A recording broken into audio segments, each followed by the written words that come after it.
Hello, everybody. Thank you very much for watching. I'm Orlando Ruiz Jr. Welcome to another classic movie review. This is my review of Dial M for Murder. This came out in 1954. It's based on a play written by Frederick Knott, who also wrote the screenplay for the film, and this was directed by the master of suspense, Alfred Hitchcock. This movie stars Ray Miland as Tony Wendis, a former tennis pro player, and playing his wife in the film and co-star is the beautiful and very talented Grace Kelly, who plays Mary Margaret Wendis, and she was also in Hitchcock's great film Rear Window. She's terrific in that film as well. This movie also features Robert Cummings as Mark Halliday. You have John Williams, not the composer, a different John Williams, playing Chief Inspector Hubbard, and Anthony Dawson, who was a small character actor.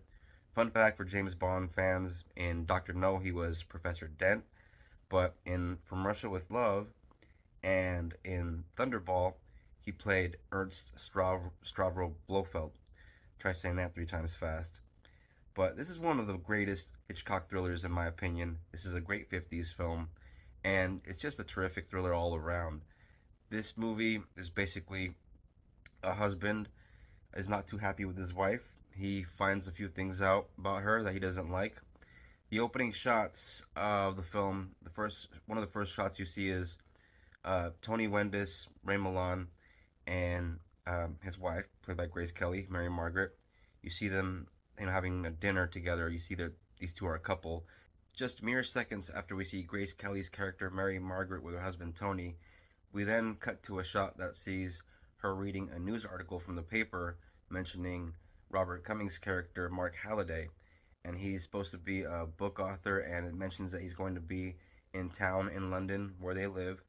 And then a few seconds after that, it cuts to a shot of the two of them kissing. And the camera begins to pull back a bit to reveal where they are. And we notice as the viewer, they're in the exact same location where we just saw her and her husband in their home. And so you think to yourself, oh, that's pretty bold of these two. But as it turns out, they're actually expecting her husband Tony because they have an arrangement to go out to dinner, all three of them. After their little makeout session, Mark and Margaret have a very interesting conversation before her husband Tony arrives. And we learn that their affair has been going on for over a year. They have been writing to each other, but she burns all the letters, all but one that is, that she kept in her handbag, kind of for sentimental reasons. And then she mentions that she lost this handbag temporarily, but then she found it again, only without money in it and without the letter.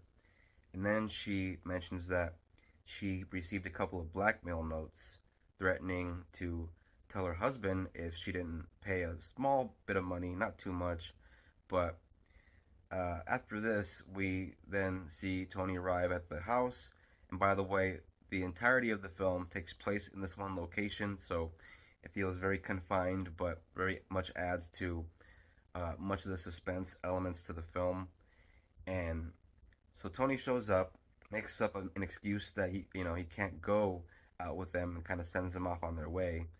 And so yeah, he lets them go off to dinner on their own.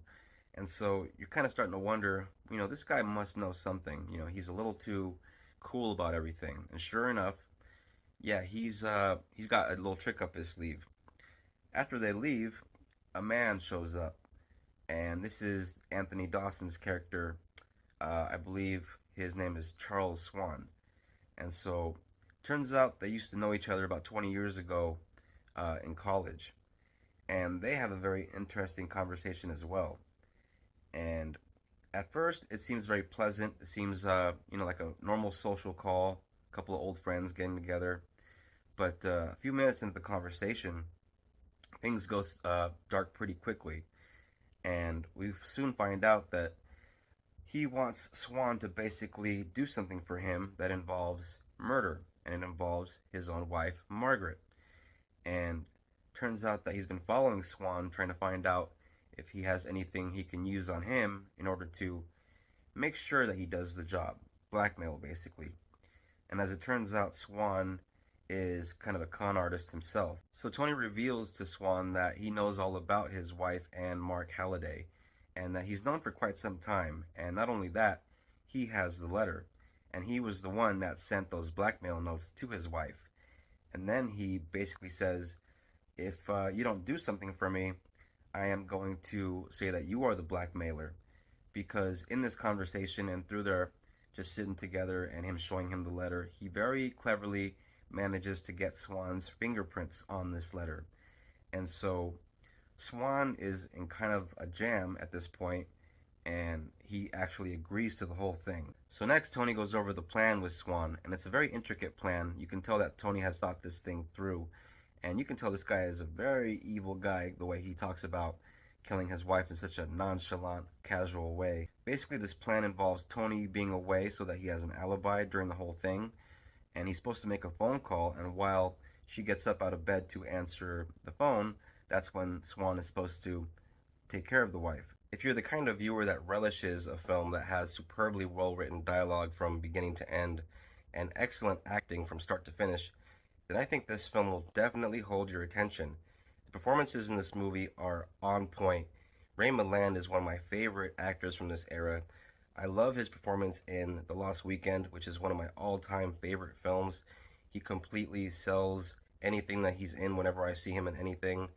He's also great in a movie called The River's Edge, I believe.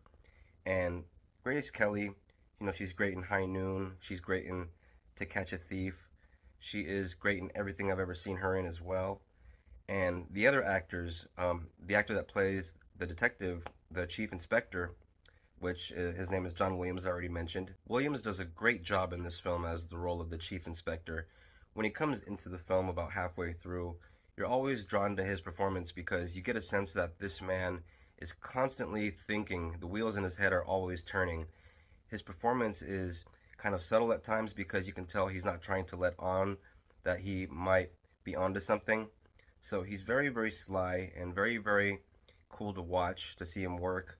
There are moments when he feels like he's onto something and then he kind of seems to dismiss it, but you can tell if you're really paying close attention, he's not dismissing much. He's actually taking many things into account and trying to find all the angles.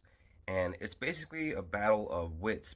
As far as the murder aspect of the film and the outcome of the execution of the plan, if you're someone that hasn't seen this film, then I don't want to spoil anything for you as far as that goes, because it'll only add to your experience and add to the suspense and overall the fun and enjoyment of the film.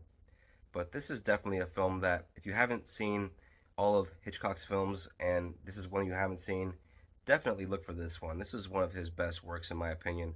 And if you're someone that enjoys an overall solid thriller and a suspenseful time, this is one that I highly encourage you to check out. This is a first rate, 4-star film with excellent performances, perfectly crafted direction, great cinematography, great writing. The editing is always grade A when it comes to a Hitchcock film, and it is a fun time. This is a movie that I've come across on Max before, but as I'm always saying, if you want to get yourself a hard copy while they're still out there, I'm always encouraging that since, physical media is, they say it's dying out these days. So this is my copy of the DVD of Dial M for Murder. Alfred Hitchcock's Dial M for Murder is another great Alfred Hitchcock masterpiece that deserves your attention. Another great film from the man, the master of suspense, Mr. Alfred Hitchcock. Thank you very, very much for watching this classic movie review. I very much appreciate it. Thank you for supporting the channel, for watching this review. And if you're a returning viewer, I appreciate you. Thank you. If you're new to this channel, if you're into classic movies, and if you like what you see, hit that bell, become a subscriber, and look out for more classic movie reviews coming your way. And if you want to comment, if you want to share, if you want to like, I always appreciate that. And thank you very much. I appreciate you watching. Everybody take care of each other, and God bless.